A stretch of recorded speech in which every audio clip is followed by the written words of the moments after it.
Molière chez vous, suivez sur Molière Télévision des problèmes auxquels fait face la population du Haut-Katanga.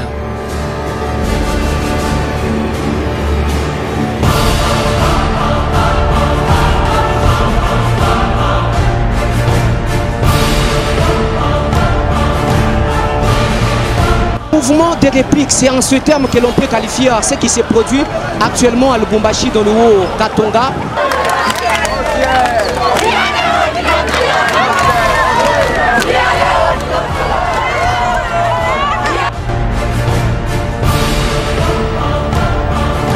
Des plaintes de la population.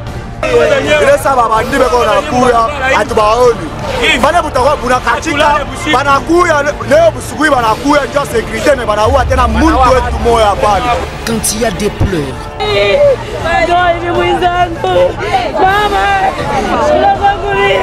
Et des désarrois à la fois.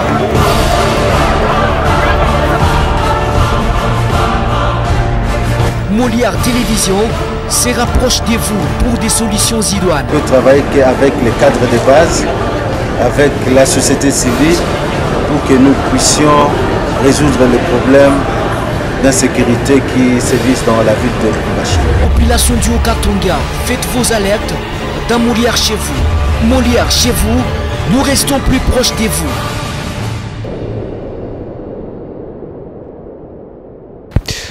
Et voilà, mesdames et messieurs, chers téléspectateurs, Molière chez vous, Molière Kwenou, nous revoici avec cette nouvelle aventure de Molière chez vous. Question de vous servir toujours de la plus belle des manières. Nous vous disons bonjour, bonsoir, mais tout dépendra de l'heure à laquelle vous nous suivez. À Kinshasa, à Lubumbashi, dans toutes les 26 provinces de la RDC.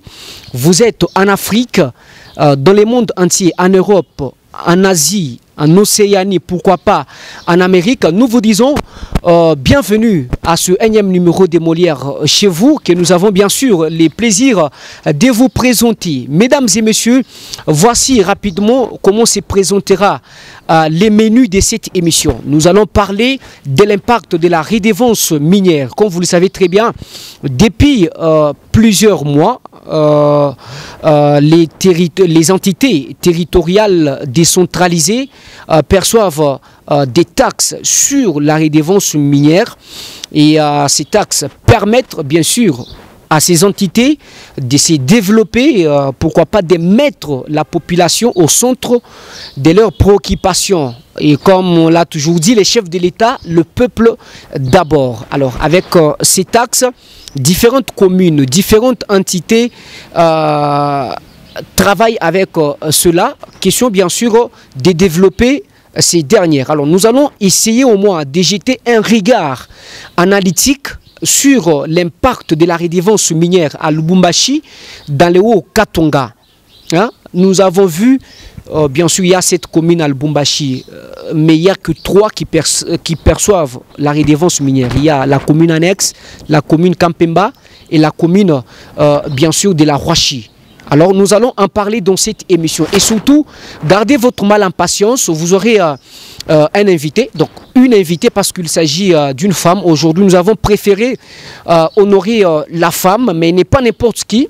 Il n'est plus à présenter. Thérèse Lukenge, elle fut autrefois maire de la ville de Lubumbashi, ministre provincial des Mines, ministre du genre, famille et enfants. Nous allons parler avec elle pour analyser l'impact sur la redevance minière. Aujourd'hui, tonaza kona population ben Twitter. Papa, mwambie ko ba bourgmestre batumike mai akuna. Vous nous avez donné cette mission-là de faire savoir vos besoins, de faire savoir bien sûr vos plaintes. Nous avons reçu des plaintes de la part des différents habitants des différents quartiers. Il y a manque d'eau, il y a manque d'électricité. Mais c'est quoi le travail de cet argent de la redevance minière? Nous allons en parler avec Thérèse Lukenge, qui est déjà d'ailleurs avec moi ici. Ici, nous sommes chez Madame Thérèse Lukenge. Madame, bonjour et surtout bonsoir. Bonsoir en tout cas, vous pouvez... bienvenue chez moi. Merci beaucoup, vous pouvez déjà enfoncer le micro. Alors, vous allez bien madame? Je me porte très bien. Depuis un temps, vous avez disparu, je ne sais pas Où étiez-vous allé encore? On n'a pas disparu comme tel, c'est-à-dire peut-être comme activité politique. Oui. On l'a mis un peu à veilleuse, on s'occupe de la société civile, on s'occupe surtout des projets de développement. Ah, ok. Je suis plus branchée dans le secteur agricole. Ah, ok. Mais depuis un temps, vous avez eu donc à disparaître en politique. Autrefois ministre des Mines, ministre du genre famille, enfants. Est-ce qu'on peut parler déjà d'une mort politique pour vous? Non, il y a un adage qui dit si tu ne fais pas la politique va s'occuper de toi. Les gens croient que faire la politique, c'est d'être ministre ou bien être député. Là, vous faites la politique active. Mais nous sommes là en train de suivre la politique telle qu'elle est appliquée. Nous sommes là en train de suivre chaque fois quand il y a une loi qui n'est pas respectée et que nous sommes acteurs présents là-dedans, nous devons agir. Nous sommes là dans les conférences pour accompagner les jeunes, voilà. Certains politiciens qui ont besoin de notre surtout avec l'expérience oui. dont nous avons besoin. Donc nous sommes là, nous sommes toujours disponibles pour donner ce que nous avons aussi acquise pendant notre vie politique, le partager avec les autres. Nous sommes toujours autrefois, disponibles. vous étiez proche de Katumbi, Moïse Katumbi, mais subitement, vous avez donc vous avez préféré vous jeter dans la société civile. Pourquoi ces changements des camps? La façon dont la politique est menée dans notre pays, la façon dont les choses sont en train d'évoluer, ce n'est pas la politique telle que moi je la conçois. Moi je conçois la politique, il y a des gens qui sont au pouvoir, il y a des gens qui sont dans l'opposition. Ceux qui sont dans l'opposition ne sont pas là pour détruire ceux qui sont au pouvoir. Voilà. C'est le dialogue. C'est de montrer que dans votre gestion, il y a telle chose qui ne marche pas.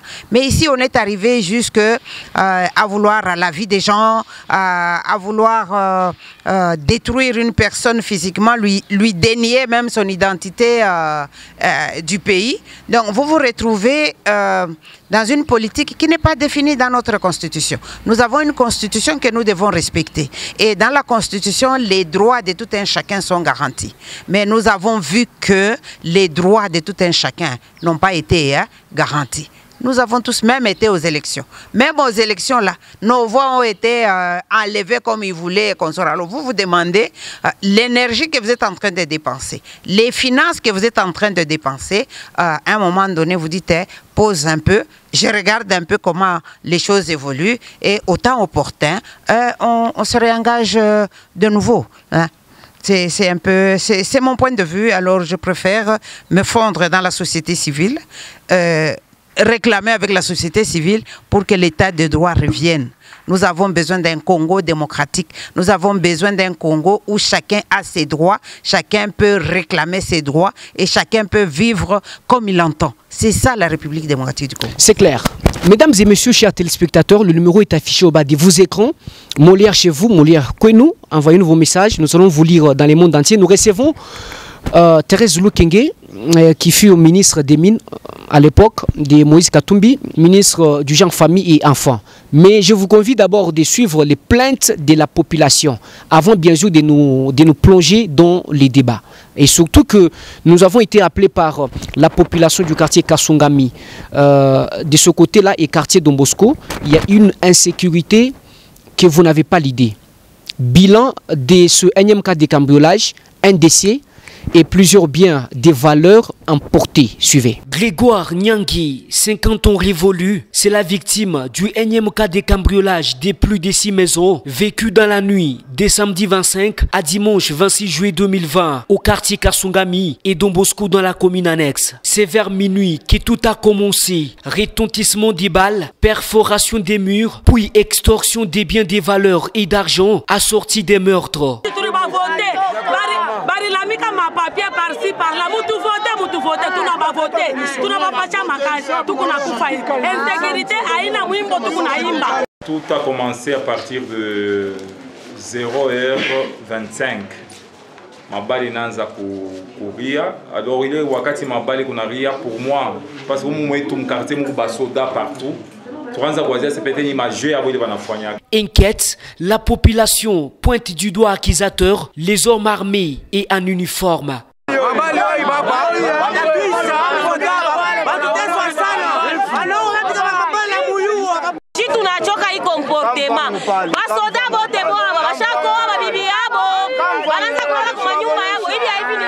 Il faut signaler que ces événements macabres se sont déroulés non loin des bureaux du chef des quartiers et de la police de ce coin de la ville de Lubumbashi. L'implication des autorités compétentes est donc impérieuse car la population se sont abandonnée à son triste sort.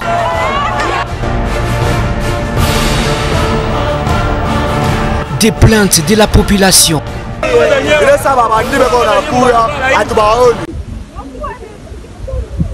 Gisi mnatuona hapa tuko ku frontiere ya Rwanda. Wamoja kati yetu wanatokea Kigali mpaka hapa Kamembe na wengine ni hapa Kamembe. Asa ku frontiere bana tu exiger ku présenter certificat de test non négatif au corona. Na hiyo certificat inapaswa kuwa na siku 3. Sasa depuis le 28 gouvernement ya huku Rwanda kama hauko mgonjwa ishaanza exige kulipa, na hiyo kulipa ni $50. Bandugu wa mko natufata, sie tuko miezi ine huku atutumiki, hiyo $50 tutaitosha wapi? Bamu yetu wako manyumba ya kupanga na wengine basha kufuziwa. Ndio maana tunalomba gouvernement yetu, precisement gouverneur wetu ikia tena na waeleve nabo vipi deni watafanya certificat matena feto bashanzi hivyo vyote viko ma examen hiyo yote tunataka tulombe ba autorite wetu, sie tuko wakongomani tunarudia kwetu. Test tuko tayari kuifanya na hiyo test iko kwetu Kongo, na kama watatutia mkaranteni huko ni kwetu. Sie tunataka turudie na tuko tutakuwa ku disposition ya gouvernement yetu. Kanisa tunalomba wengine tunaanza lala nje manyumba zao wanatufuza. Et voilà, de retour, mesdames et messieurs. Alors, madame Thérèse Lukenge, vous avez eu au moins à gérer pendant un bout de temps ici à Lubumbashi, dans le Haut-Katanga. Bon, déjà le code minier a été voté et il est même en application. Et depuis un temps, les entités territoriales décentralisées perçoivent la redevance minière. C'est quoi les constats que vous faites sur le terrain? Mythe ou réalité? Parce que j'ai participé justement à la révision de ce code minier, j'étais député national. J'ai plutôt été ministre du genre, famille, enfant, ministre de mines, ministre de l'éducation, ministre du tourisme, ministre du sport et puis député national. Alors, pendant l'élaboration justement du nouveau code minier, j'étais au Parlement national et j'étais parmi les gens qui étaient pour qu'on puisse rénover ce code minier. Voilà. Nous sommes un pays totalement minier. Il n'est pas normal que nous exportons nos minerais et que nos entités dans lesquelles on est en train de puiser ces minerais restent toujours pauvres. Voilà le bien fondé de la révision de ce code minier. Voilà les attentes de la population congolaise face à la révision de ce code minier. Dans ce code minier, il y a maintenant le volet redevance minière à restituer aux ETD, donc les entités décentralisées. Une très bonne chose par rapport à la loi, par rapport aux attentes de la population. Maintenant, la gestion de ces redevances pose problème. Vous parlez des communes ici. Moi, je parle en général pour toute la République démocratique du Congo. Parce que ces mêmes redevances sont aussi données dans les milieux ruraux. Je peux vous parler de mon territoire Kambouf. Il y a 2 secteurs et une chefferie. Les redevances minières ont été aussi perçues, mais sur le plan social, zéro comme impact. Donc c'est comme si avant le nouveau code minier égale après le nouveau code. Donc c'est mythe. Rien. Voilà. La population jusque-là, n'a encore rien senti, comme quoi le territoire de Kambo, vous voyez, il y a beaucoup de minerais, Boss Mining, beaucoup de sociétés au niveau autour de l'Ikassi fonctionnent avec les minerais qui viennent du territoire. Et comment est fixé ces taxes-là? Ces taxes sont payées en fonction de quoi? Des entrées des sociétés ou bien? Chaque société, par rapport à son assiette fiscale, il y a des montants qui doivent verser, c'est les 0,3% du chiffre des bénéfices de l'entreprise qui doit... 0,3%. Qui doit être versé, disons, au pays. Et les 0,3% ne reviennent pas totalement en entièreté. Il y a des clés de répartition, il y a ceux qui restent au gouvernement national, ceux qui doivent rester au gouvernement provincial et ceux qui descendent réellement aux ETD. Pour moi, il y avait un préalable, c'est-à-dire que le personnel des ETD, que ce soit les bourgmestres adjoints, les chefs de secteur et les chefs de chefferie, devraient normalement subir une formation adéquate pour dire que cet argent qui vient, ce n'est pas un salaire pour le responsable de l'ETD, c'est pour le développement, c'est un dû qui revient au développement. Au niveau de Lubumbashi, bon, on entend qu'on a réhabilité les salles, les bureaux des communes et consorts. Je pense que peut-être il faut donner peut-être du temps. Mais présentement, là, le constat, c'est parce que ça, si la population se plaint, une année déjà. Bon, ça veut dire que justement, où les rétrocessions sont trop faibles, de telle façon qu'ils n'arrivent pas à faire ce qu'ils devraient faire, ici en ville. Donc rien n'est encore fait, selon vous? Ici en ville, on m'a dit, personnellement, je n'ai pas été sur terrain, donc les communes annexes, la commune Ouachi et la commune Kampimba, ce sont les trois communes qui ont reçu. On a vu qu'ils ont réhabilité les salles des communes. À la Ouachi, on a créé de l'eau pour la population. Pour moi, je pense qu'ils devraient faire plus. Oui, la donc population, ça c'est insuffisant, voilà. Pour moi, c'est insuffisant. Pour moi, c'est insuffisant, c'est-à-dire qu'une commune comme la commune de Ouachi, qui a une Ouachi Mining à côté, une grande société minière, normalement, on devait sentir les routes, l'eau, l'électricité, les écoles. On devrait sentir que réellement, ils reçoivent une rétrocession de cette entité. C'est là où j'ai dit, peut-être que la quantité perçue, elle est insignifiante, mais ils ont fait quand même des réalisations. La commune de Ouachi, elle a quand même fait des réalisations. Pour moi, il faudrait qu'on voie l'équilibre entre l'argent reçu et les réalisations faites.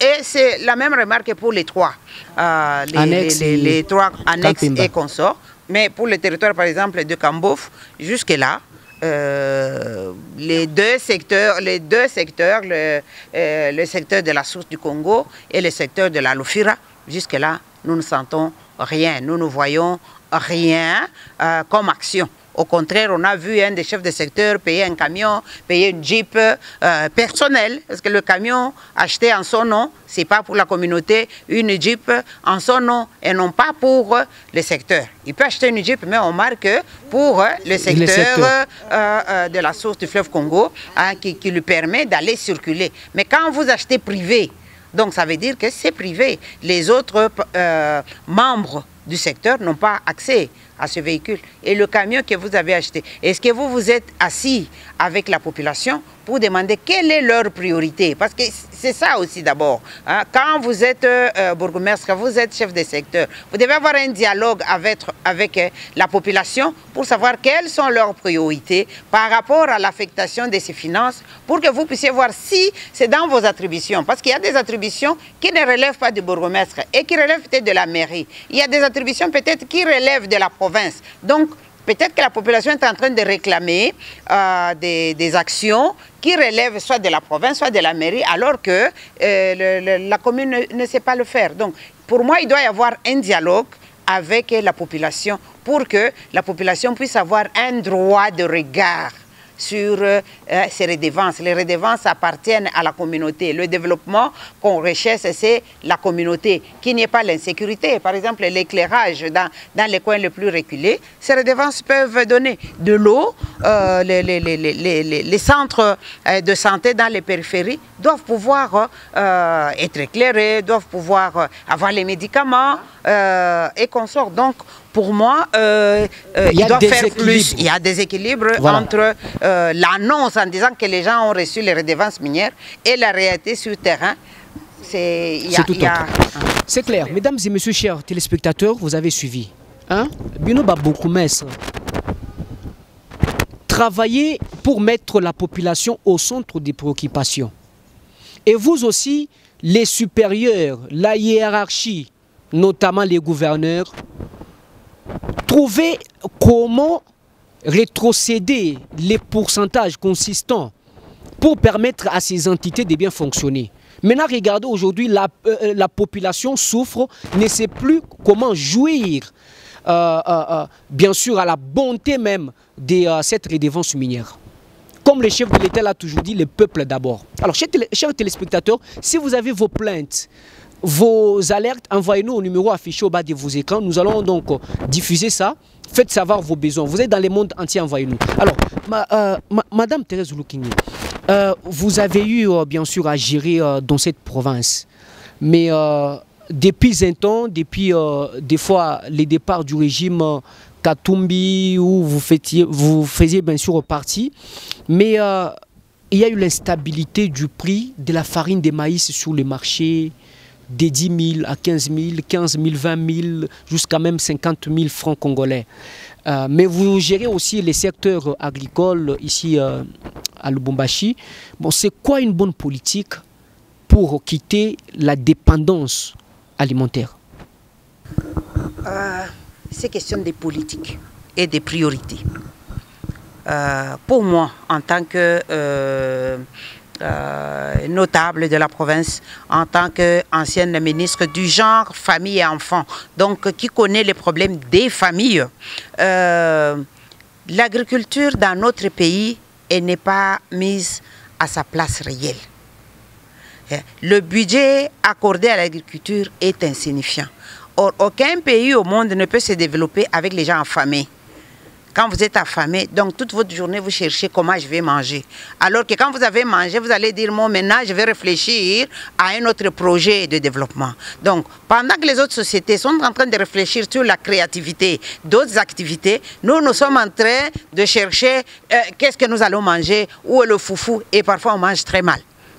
Donc, pour moi, il faut que, quand on élabore les budgets, que les budgets de l'agriculture puissent être conséquents. Ça, c'est une chose. De deux, de permettre aux agriculteurs l'accès au budget agricole. Partout dans les autres pays, l'agriculture est subventionnée par l'État. Ce n'est pas à des agronomes isolés, eux-mêmes, qui doivent couvrir en fait la politique de l'État. Non, la politique de l'État, quand vous voyez même la Zambie ou les autres pays pour lesquels nous recourons, c'est parce que c'est eux qui importent les semences, c'est eux qui produisent les engrais, c'est eux qui ont même des moniteurs agricoles pour accompagner les agriculteurs. Donc, moi, ma demande est que le gouvernement de la République démocratique du Congo, parce que nous avons une terre pour nourrir un quart de la population mondiale. Nous avons de l'eau. Nous sommes un pays où Dieu a doté de beaucoup de rivières. Nous avons de l'eau douce que les gens nous envient. Nous avons un très bon climat pour l'agriculture. La Zambie, dans laquelle nous sommes en train de recourir, elle a un problème de sécheresse que nous, la RDC, nous n'avons pas encore. Donc nous, pour le moment, nous avons tous les atouts naturels que Dieu nous donne. Il faut maintenant que le dirigeant congolais, le gouvernant congolais puisse maintenant faire une politique agricole suffisamment offensive, suffisamment agressive pour résoudre le problème de notre consommation et créer les devises par l'exportation, parce que nous sommes capables. Nous avons plus de 2 ou 3 millions d'hectares arables, mais nous exploitons seulement 10 à 20% de ces terres dans toute la République démocratique du Congo. C'est insignifiant et ce n'est pas normal. C'est un problème. Redevance minière, agriculture, développement rural, tous ces sujets, nous en parlons dans cette émission. Parce que nous avons parlé des redevances minières, agriculture et tout ça. Dans la redevance minière, il y a eu... bon, est-ce qu'il y a au moins... Vous pouvez nous montrer en quelque sorte. Est-ce qu'il y a des précisions sur un certain secteur où il faut allouer tel budget, tel montant quand on perçoit la redevance minière? Parce que les problèmes, ce n'est pas seulement l'eau, manque d'eau, manque d'électricité, même l'insécurité. Population n'a pas soi. Il y a le problème d'insécurité incombe aussi le bourgmestre. Hein? Qu'il y ait redevance minière ou pas, le bourgmestre a dans ses attributions la sécurité de sa population. Qu'il y ait redevance minière ou pas, dans chaque commune, il y a la police qui est responsable de la sécurité. Et dans chaque commune, on a des chefs de quartier, on a des chefs de rue. En fait... Parce qu'avant la redevance minière, il y avait des taxes, des marchés, autres impôts. Qui ont toujours existé. Oui. Qui ont toujours existé. Maintenant, qu'est-ce qu'on en fait? Point d'interrogation. Pour moi, parce que quand il y a une insécurité quelque part, est-ce que le chef de rue a signalé que dans mon quartier, je vois qu'il y a des personnes dont je ne trouve pas qu'ils sont comme ça? Parce que ça se faisait à l'époque. Hein? À l'époque, ça se faisait, donc le rôle du chef de quartier, c'est de signaler la présence des personnes dont il doute de la moralité. Le bourgmestre doit centraliser toutes ces informations et travailler de concert avec la police de sa commune, de telle façon qu'on puisse connaître quels sont les points chauds, quels sont les endroits où il faut renforcer la sécurité. Parce qu'aujourd'hui, quand il y a insécurité, on crie toujours vers le gouverneur. Mais le gouverneur, c'est le chapeau. En dessous du gouverneur, nous avons les maires. Le maire qui est le chef de bourgmestre. En dessous des bourgmestres, on a des chefs de quartier, on a tout ce monde-là. Donc, la sécurité, c'est une affaire de tout le monde et la sécurité, c'est une affaire des autorités. Que la population ne dise pas seulement les autorités, la population elle-même, celle qui héberge les bandits. Hein? Donc, toi, parent, tu sais que ton enfant est un bandit, mais tu l'héberges. Cet enfant-là va les tuer d'autres personnes et puis il ramène les biens chez toi. Tu es complice de cette insécurité. Donc pour moi, cette insécurité, nous sommes tous responsables, la population et ceux qui doivent assurer, parce que la population cache. Donc bref, qu'il y ait redevance minière ou pas, la sécurité est impérieuse. Est impérieuse. Hein? Est impérieuse. Parce que vous pouvez, s'il y a l'insécurité, même si vous avez la redevance minière, on vient même piller cette redevance minière, vous ferez quoi? Vous ne ferez rien. Donc moi j'estime que les bourgmestres sont responsables en premier lieu de la sécurité de leur commune. C'est à eux de dire à tel endroit, il y a tel problème qui dépasse les finances que j'ai. Est-ce que la mairie, vous pouvez m'accompagner? Par exemple, il y a un petit pont qu'il faut faire. Par exemple, il y a une route qui dépasse les finances de la commune. Il y a une route qu'on doit faire parce que nous devons aller sécuriser les personnes qui se retrouvent à tel endroit et à tel endroit. Et les communes doivent avoir les numéros des téléphones et une mobilité rapide. On entend souvent les cris, nous avons appelé la police, elle n'est pas venue. Nous avons appelé le bourgmestre. À votre époque, vous l'avez fait? Vous avez... À cette époque, oui. À l'époque de Moïse? À l'époque de Moïse, il n'y avait pas autant d'insécurité qu'il y a maintenant. Vous pouvez reconnaître avec moi. On ne détruisait pas les murs des gens, on ne tuait pas autant de gens. Bien sûr que les voleurs ont toujours existé depuis les temps immémoriaux, parce que ça se trouve même dans la Bible que les voleurs y étaient. Mais l'intensité avec laquelle il y a l'insécurité actuellement n'est pas celle que nous avions du. C'est clair. Nous avons parlé dans cette émission de la redevance minière, l'impact. Selon Mme Thérèse Lukenge, il y a déséquilibre entre le montant peut-être que perçoit des entités et les réalisations sur terrain. L'erreur est à qui? Soit elle est bien sûr au supérieur, à la hiérarchie, qui ne rétrocède pas un pourcentage consistant pour permettre aux entités de se développer rapidement, ou soit l'argent est bloqué à partir de ces entités, les bourgmestres Benakura Makuta. Donc, cher bourgmestre, cher gouverneur, cher maire de la ville, chef de secteur, et chef de secteur, vraiment veuillez vous impliquer pour que votre population se retrouve. Alors, Madame Thérèse, merci bien. Nous avions que 25 minutes d'entretien avec vous. Merci bien de nous recevoir d'une manière grosso modo. Un mot juste bref sur les sujets de la journée. Le mot que je peux dire que Dieu a doté la République démocratique du Congo de beaucoup de richesses, principalement minières, qui se retrouvent dans beaucoup de provinces, pas nécessairement dans la province du Katanga. Mon souhait est que ces richesses puissent bénéficier à la population, hein, qui est la première héritière de ces richesses. Elle va en bénéficier comment? Il y a les routes, il y a l'eau, il y a les hôpitaux, il y a les écoles, il y a la vie de tous les jours. Parce que même vivre aujourd'hui à Lubumbashi, c'est un calvaire. Les gens ont des difficultés pour vivre. Hein. La vie est chère, la nourriture est chère, les habits sont chers. Donc il faudrait que nous puissions sentir que réellement, hein, nous sommes dans un pays riche. Et qu'on puisse briser le Congo scandale géologique, scandale minier et en même temps scandale de la pauvreté. Mon souhait est que le scandale de la pauvreté là puisse être éliminé pour que le peuple congolais, le peuple du Haut-Katanga puisse réellement bénéficier et participer à la richesse de la terre. Merci beaucoup de nous avoir suivis, mesdames et messieurs, chers téléspectateurs. Il était question dans cette émission d'examiner en quelque sorte l'impact de la redevance minière, ces taxes-là que perçoivent les entités territoriales décentralisées. Vous avez suivi.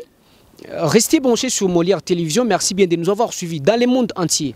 Le numéro qui est affiché au bas de vos écrans, envoyez-nous vos alertes, vos vidéos, des problèmes auxquels vous faites face, bien sûr, pour que ces derniers soient résolus. Nous sommes Molière chez vous. Aujourd'hui, nous étions chez Madame Thérèse Lukenge, qui a bien sûr essayé d'analyser ensemble avec nous cette question des redevances minières. Merci à OPJ Odia, lui qui nous a réalisé. Il était également derrière les caméras. Merci à Kems Basunga pour bien sûr la coordination technique. Merci à tous les régisseurs des Molière Canal, Lubumbashi, tout comme Kinshasa. Merci particulièrement à Doli Moudimba. Merci à vous tous, merci à Lucie Moutanda. Et surtout, retrouvez-nous la semaine prochaine pour un autre numéro des Molière chez vous. D'ici jusque-là, portez-vous très bien. Au revoir.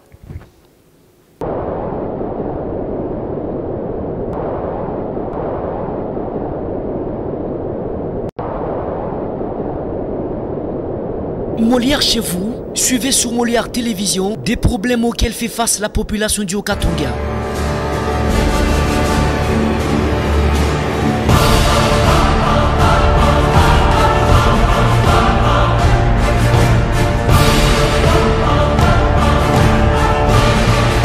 Mouvement de réplique, c'est en ce terme que l'on peut qualifier ce qui se produit actuellement à Lubumbashi dans le Haut-Katanga.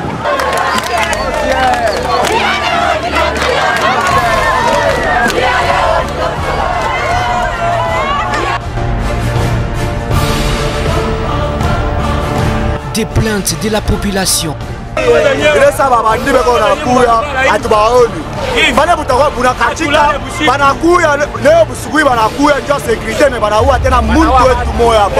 Quand il y a des pleurs.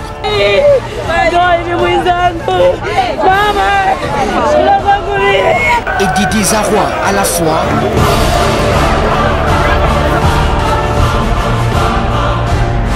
Molière Télévision se rapproche de vous pour des solutions idoines. On peut travailler avec les cadres de base, avec la société civile, pour que nous puissions résoudre les problèmes d'insécurité qui sévissent dans la ville de Lubumbashi.